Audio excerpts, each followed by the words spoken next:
Ladies and gentlemen, in this Gaming Telecom video we're going to be discussing Windows 10 privacy settings and how to actually make the operating system just that little bit less intrusive. I'm sure we all know by now of the privacy concerns that people have with the operating system. This is a full article where I've gone through all of this stuff in detail, in other words why there are concerns and how to disable it, but I'm also making this a fairly short video which is just going to focus on how to fix the problems. It's not going to explain necessarily what the problems are, because I want this to be fairly short, just as kind of a quick guide for you.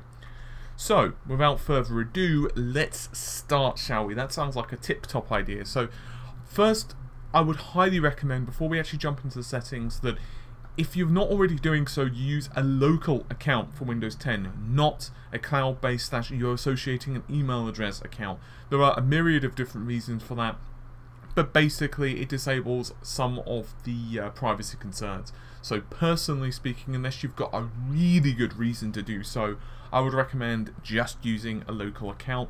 It will bitch, it will whine at you, saying that you're not going to get the best experience basically, but you know what, I don't care. And so I went with a local account. This is still a preview build, I'm a technical insider, but it doesn't really matter. Pretty much the steps are the same. It's not like you're going to get different bells or whistles. So next thing we're going to be doing is we're going to be loading up privacy settings. So to get to this, you can simply press start, type in privacy, and it will pop right up. I'm just going to go from here. You can see that I've already disabled everything. That's just so you don't have the painstaking pleasure of watching me tick each of these, or uncheck each of these rather. Once again, go through each one in turn, literally just go through every single one of them. There are so many, it's absolutely ridiculous. And frankly, I can't believe all of these are enabled by default. Like one of the creepy ones, just for example, is send Microsoft info of how I write to help us improve typing and writing. Really? Let apps use my advertising ID. By the way, Microsoft gives you a unique advertising ID per your device. Therefore, they know that, you know, Bob likes, I don't know, searching for chicken recipes, and Tom likes searching for, you know, video game recipes. Really stupid example, but you get my idea. Anyway, so that's taken care of, but there is a lot more to go. It gets a lot creepier. So we're going to load up Project Spartan, he says as he types every bloody word wrong. There we go, so Project Spartan. We'll create a new tab, just because. Right, what we're going to do now is we're going to click on this, and we're going to click on More Actions, Settings. So, after we click on Settings, once again, Advanced, so Advanced Settings. And all of this stuff's fine, like use Flash Player, fine, privacy, all of that stuff, fine, block pop-ups, fine. That's not creepy, like, you know, you don't really feel creepy until you read this. These services share your browsing history in keystrokes. I'm just going to repeat that one more time because you might have thought I stuttered. These services share your browsing history and keystrokes with Microsoft to improve products and services. I feel super comfortable. I feel comfortable with this personally, he says sarcastically, so I'm just going to disable all of this. The reason I'm doing this and not just saying, well, I'm just not going to use Cortana, is because you never know, some application may use it by default. You might think to yourself, oh, I've forgotten about it, or you might, you know, just have forgotten about it. Therefore, disable the bloody thing is what I would recommend personally. Now, we still have yet more to go, and I know that sounds insane, but we really do. The next one that we have to start sorting out is GP Edit. So how we do that is press Windows plus R, we type in gp edit.msc. That will load you up with this. So it looks kind of scary, I know, but it's actually not too bad. You can adjust these sizes just in case you're not too familiar with them. So what this is basically doing is setting certain configurations for your entire system. What I would recommend, first things first, is we need to go to computer configuration. So we're going to go to that. Administrative templates. Oh, sorry, wrong one actually. Computer configuration. There we go. Administrative templates. And then we need to head to Windows Components if memory serves, and there's one here which reads, whoops, just went into the wrong one, OneDrive. So double click on OneDrive, right click, edit, and make sure this is enabled. Prevent the usage of OneDrive for file storage. So I'm going to do that one more time because I kind of screwed it up for you all. So once again, at the very top, computer configuration, expand that. Administrative templates, expand that. Windows components, and then expand that, and then go to OneDrive, right click, edit, and then enable that. Sorted. So that will basically prevent Microsoft from using the OneDrive for file storage. I personally don't feel comfortable with it, so bye-bye to that, pretty much. Now you're thinking to yourself, well, surely, for the love of God, you must be done by now. No. This is why I didn't want to make a fairly lengthy intro video, as some of you may know I'm fairly famous for, or infamous for. We still actually have more to go. Okay, so now we have to remove allow telemetry. Well, first things first, a local computer policy, if I can get the words out, computer configuration, administrative templates, all settings, and there's one which is seen as allow telemetry. And then you just want to disable that.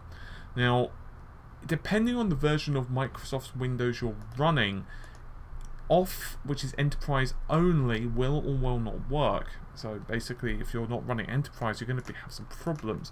So the best option, in which case, is to actually load up regedit. And then what we can go ahead and do is disable allow telemetry there. So to do that, load up regedit as you normally would. So, you know, run regedit.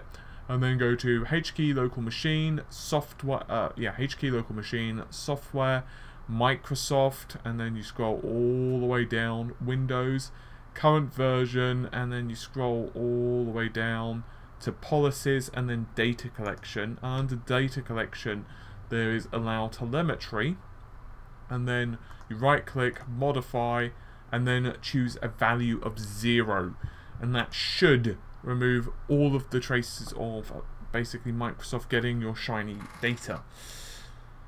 And it's absolutely ridiculous, really. You have to go through so many hoops, but unfortunately, there it is.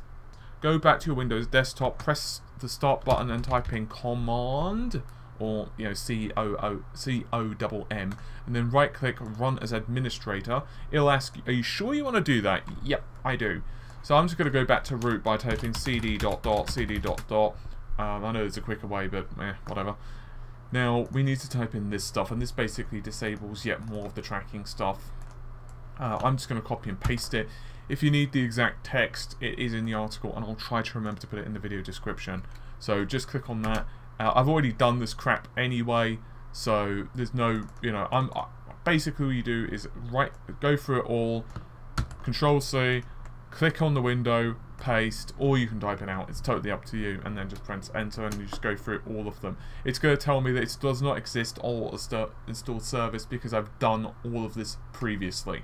So once again, I've already done all this, so it's not going to come up with anything for me. And then you'll just go for the last one, and then you do the same dealio, and then it'll, you know, come up. So that's it. That's it for the command prompt. Now you might think, is that everything? Well, not quite. Cortana as well monitors your voice input, as well as your name, your nickname, recent calendar events, people in your appointments, and God knows what else. So there is more to go, and I know that sounds incredible, but there is yet more stuff to do. So the next one we have to go through is disabling Cortana. Now Cortana is telling me it's not available in my region, which is actually kind of fine for me, but all you'd have to do is type in Cortana, there we go, and it says, hello, I'm not available in your region. Oh, that's good to know. You click on the cog icon, and then you just disable it, just to make sure. Manage everything that Cortana knows about me, and obviously because I've disabled all of this stuff anyway, I'm not going to get it. So, to clear your personal info disable, I'm not going to do that. I'm going to just leave that all as is. My personal opinion, of course. You can also get rid of the search box if you want at the bottom left-hand corner. What you do, you go to the the taskbar at the bottom right, at the bottom of the screen. Right-click, choose properties. This will pop up. Taskbar and start menu. You head over to toolbars. And then you disable this number. You can see show search box, show search icon, or you can just disable. I've opted to disable. personally. It gives you more space at the bottom of the screen, which I personally feel is a much better option, at least in my personal opinion. That disables most of the privacy problems. And I know it sounds absolutely crazy that there are so many different privacy concerns on this bloody thing, and yet there are. It, to me, is absolutely ludicrous that there is so much actual privacy data here that you can get rid of. There are also wireless concerns as well. I can't show them because I'm actually using a wired connection, so if you want that information, you're going to have to unfortunately check out the article. I can't do it here because I physically do not have a wireless connection, so I can't go through the motions with it. So if you do want to know about the wireless stuff, then you can click on the article.